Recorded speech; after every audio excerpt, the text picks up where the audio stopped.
সেটা আপনিও দেখছেন, আমিও দেখছি, আর কেন্দ্র সরকারও দেখছে। এখন এর পরিণতি কি হবে সেই ডিসিশন আমি নিতে পারবো না, তবে ডেফিনেটলি খুব খারাপ অবস্থা। দেখা যাক কি হয়। বলুন,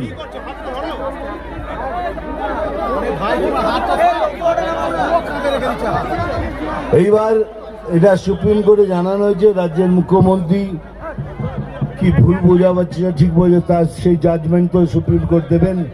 আমরা অপেক্ষায় আছি সুপ্রিম কোর্টের জাজমেন্টের জন্য।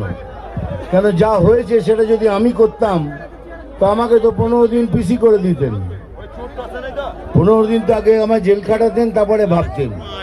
কিন্তু দেখি এবার সুপ্রিম কোর্ট কি জাজমেন্ট দেয়, আমরা ওয়েট করছি। Thank you very much. Thank you.